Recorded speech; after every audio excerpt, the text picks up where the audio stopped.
Everyone, हमारा आज का टॉपिक है बजट लाइन। आज हम बजट रेखा के बारे में पढ़ेंगे।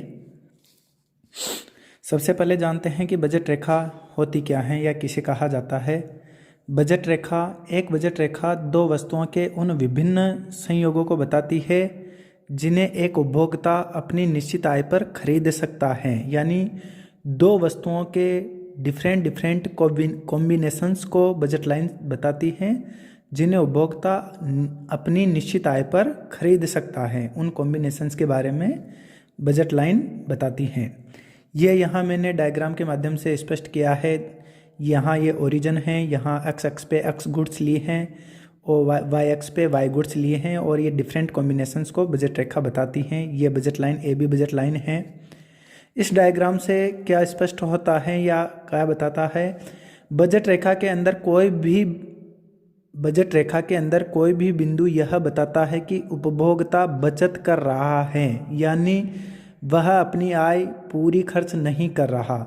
ये जो ए बी बजट रेखा है, इसके अंदर यदि कोई भी बिंदु होगा, सपोज करो यहाँ ये बिंदु है, तो ये बिंदु क्या बताएगा? ये बिंदु यह बताएगा कि उपभोक्ता अपनी पूरी आय को खर्च नहीं कर रहा, और पूरी आय को खर्च नहीं कर रहा इसका मतलब वह बचत कर रहा है।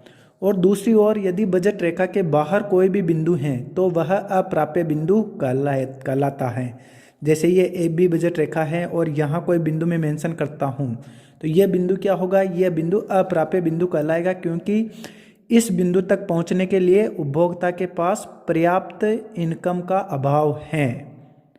ठीक है, तो बजट रेखा के अंदर तो क्या बताता है कोई बिंदु? बजट रेखा के अंदर बिंदु बताता है कि उपभोक्ता अपनी पूरी इनकम को खर्च नहीं कर रहा, यानी वह बचत कर रहा है। और बजट रेखा के बाहर कोई बिंदु क्या बताता है? बजट रेखा के बाहर कोई बिंदु यह बताता है कि उपभोक्ता के पास उतनी इनकम नहीं है जिससे कि वह उस बिंदु तक पहुंच सके।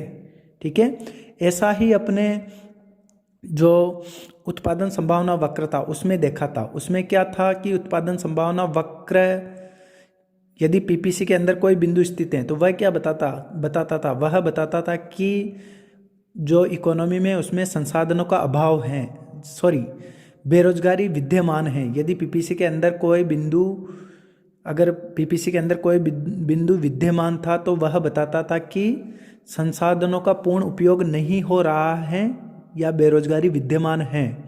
और पीपीसी के बाहरी ओर अगर कोई बिंदु स्थित है तो वह क्या बताता था? पीपीसी उत्पादन संभावना वक्र, उसमें कोई भी बाहरी बिंदु था, पीपीसी जो लाइन थी उसके अगर कोई बाहर बिंदु था तो वह बताता था कि इकोनॉमी में संसाधन इतने पर्याप्त मात्रा में नहीं है या संसाधनों का अभाव है, इस वजह से इस बिंदु को प्राप्त नहीं किया जा सकता। सेम वैसा का वैसा बजट लाइन में है। बजट रेखा के अंदर यदि कोई बिंदु है तो वह बिंदु प्रदर्शित करता है कि उपभोक्ता अपनी पूरी आय को खर्च नहीं कर रहा। और बाहर क्या बताएगा? बाहर बताएगा कि उपभोक्ता के पास उस बिंदु को प्राप्त करने के लिए आय का अभाव है। अब बात करते हैं बजट रेखा के ढाल की। बजट रेखा का स्लोप क्या होता है? यह बजट रेखा को यहाँ मैंने डिफाइन किया है। ए बी बजट रेखा है, एक्स है, यह वाई एक्स है। बजट रेखा का स्लोप टेन थीटा को अगर डिफाइन करेंगे तो लंब बटा आधार, लंब यहाँ है ओ वाई एक्स। ठीक है, तो इसको मैंने किया वाई अपॉन पी वाई। ठीक है, अपॉन आधार है ओ अक्ष पे क्या है? Y upon P x. इसको हल करेंगे तो वाई अपॉन पी वाई, जहाँ भाजक का ये चिन्ह है भाग का, यहाँ मल्टीप्लाई करेंगे तो ये अंश जो है वह हर में कन्वर्ट हो जाएगा, हर जो है अंश में कन्वर्ट हो जाएगा। ठीक है, तो ये यहाँ पी एक्स ऊपर चला गया, वाई नीचे आ गया, वाई से वाई कैंसिल हो गया तो बचा सीधा P x upon P y. इसके आगे चेंज का चिन्ह लगा देंगे। ठीक है, तो बजट रेखा का ढाल हो जाएगा P x upon P y. ठीक है, अब आगे बात करते हैं उपभोक्ता के साम्य की। उपभोक्ता किस स्थिति में साम्य में रहेगा? यहाँ से काफ़ी बार क्वेश्चंस पूछा गया है। साम्य उस बिंदु पर प्राप्त होता है जहाँ उपभोक्ता को अधिकतम संतुष्टि प्राप्त होती है, यानी मैक्सिमम सेटिस्फेक्शन जिस बिंदु पर प्राप्त होता है वहाँ उपभोक्ता का साम्य कहलाता है, या उस बिंदु पर उपभोक्ता को साम्य प्राप्त होता है। साम्य की दो शर्तें हैं, दो बेसिक कंडीशंस हैं। पहली कंडीशन से ये 2 शर्तें आपको याद रखनी है, इनके ऊपर क्वेश्चंस पूछे जाते हैं काफ़ी बार। पहली शर्त है स्लोप ऑफ आईसी यानी इंडिफरेंस कर्व, जो उदासीनता वक्र है उसका ढाल बराबर होना चाहिए स्लोप ऑफ बजट लाइन, यानी उदासीनता वक्र का ढाल और बजट रेखा का ढाल दोनों बराबर होने चाहिए। पहली शर्त यह है। इसी को आगे हल किया है स्लोप ऑफ आईसी यानी इन डिफरेंस कर्व का स्लोप क्या होता है, ये अपने ऑलरेडी पढ़ा है एमआरएस एक्स वाई। और बजट रेखा का ढाल क्या होगा, जैसा कि अभी हमने पढ़ा था P x upon P y. ठीक है, एमआरएस एक्स वाई को लिख सकते हैं चेंज इन एक्स अपॉन अक्ष में परिवर्तन के कारण वाई में कितना परिवर्तन होगा, ये एमआरएस एक्स वाई को बताता है। इधर ये इसको अपन ने आगे सोल्व किया है। ठीक है, तो पहली शर्त ये हो गई कि स्लोप ऑफ आईसी बराबर स्लोप ऑफ बजट लाइन होना चाहिए। कई बार क्वेश्चंस में ये नहीं देके स्लोप ऑफ आईसी बराबर स्लोप ऑफ बजट लाइन नहीं देके इनका ये डायरेक्ट स्लोप जो है वो मेंशन कर देते हैं, तो आपको कन्फ्यूजन में नहीं होना है। या तो ये भी क्वेश्चंस में आ सकती है या फिर ये लाइन क्वेश्चंस में आ सकती है।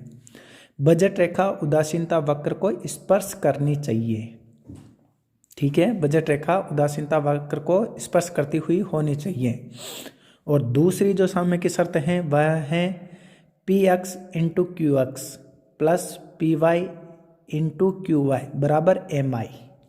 ये दूसरी इक्वेशंस हैं, ये भी कंप्लीट होनी चाहिए, तभी उपभोक्ता साम्य प्राप्त करेगा या अधिकतम संतुष्टि प्राप्त करता है।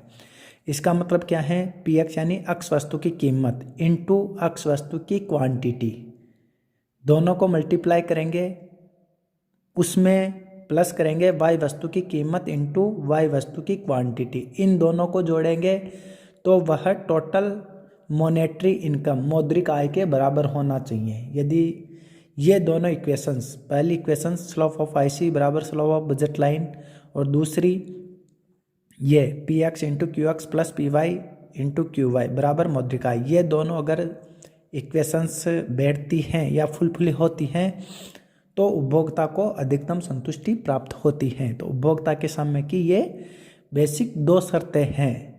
ठीक है, ये आपको ध्यान रखना है। धन्यवाद।